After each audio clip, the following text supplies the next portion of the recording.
Have you ever wondered how a massive company goes from a simple plan of what they want to make to knowing exactly how much profit they're going to have next quarter? Well, that's what we're doing today. We are going to build that entire financial roadmap, piece by piece. I mean, seriously, how do they know how much to produce, how much money they'll make, when's the right time to launch a new product? It can really feel like they're looking into some kind of crystal ball. But it's not magic, and it's definitely not just some boring spreadsheet for keeping track of paperclips. A master budget is a company's super detailed plan for the future. It's this incredibly powerful tool for planning, for control, and yeah, even for predicting what's coming around the corner.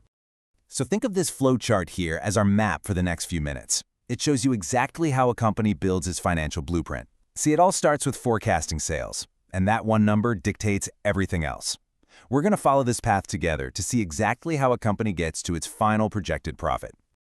Okay, so every great plan needs a solid foundation. And in the world of budgeting, that foundation is the sales forecast. How much you think you're going to sell.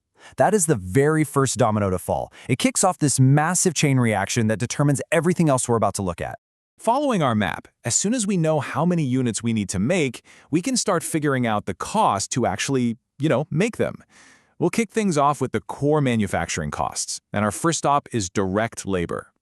All right, let's get into the nitty-gritty. To build up our total cost, we need a couple of essential building blocks. First, you've got the cost of the people who are physically making the product. That's your direct labor.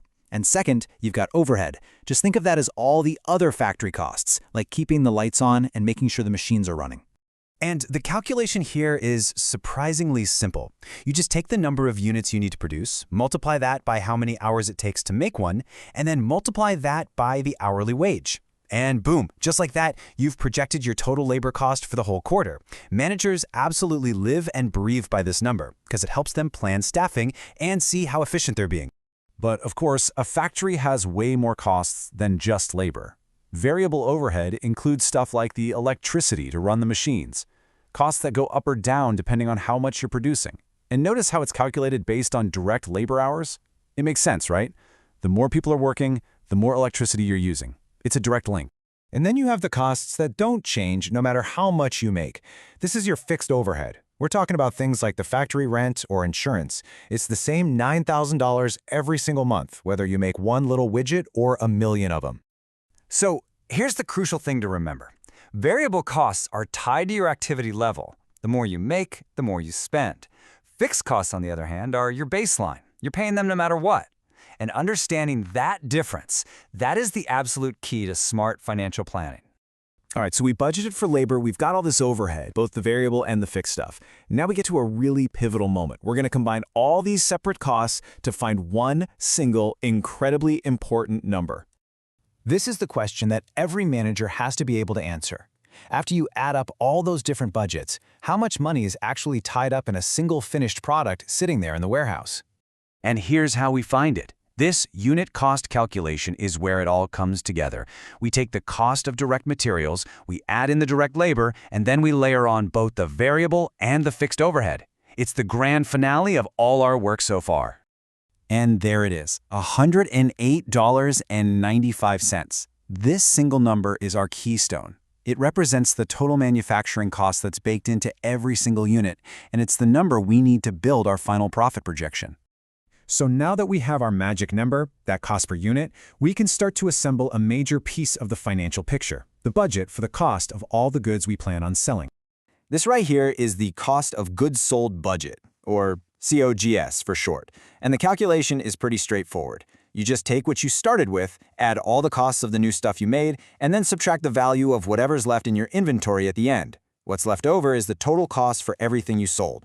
Now, with our sales revenue and our cost of goods sold, we can calculate our gross margin. This is a super critical number. It tells you exactly how much profit you're making directly from your products before you account for all the other corporate expenses. Oh, and it's also required for external financial reporting, so it's a pretty big deal.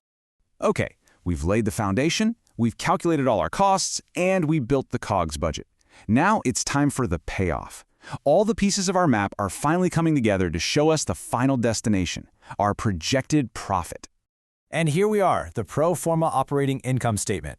That pro forma part just means it's a projection. So we take our gross margin, we subtract all the other business costs like marketing and admin, and we arrive at our projected operating income for the quarter, nearly $800,000. Our journey is complete. But the story doesn't quite end there.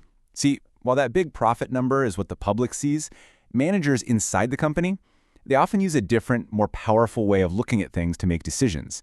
As this quote hints, they focus on something called contribution margin to get a much clearer, more actionable picture of what's really going on. By focusing on variable versus fixed costs, managers can calculate something incredibly useful, the break-even point. This is that exact moment where the scales tip. It's the level of sales where you're not losing money anymore, but you haven't quite made a profit yet either. And this isn't just a concept, it's a real calculation. Using this formula, a manager can figure out precisely how many units they need to sell or how much revenue they need to bring in just to cover all their costs. Every single sale after that point, that goes straight to profit. So you see, a budget isn't just about predicting the future. It's about changing it. It gives you a map of your business and shows you all the different levers you can pull, from your pricing to your material costs to your marketing spend. So the real question is, if you had this map in your hands, what future would you build?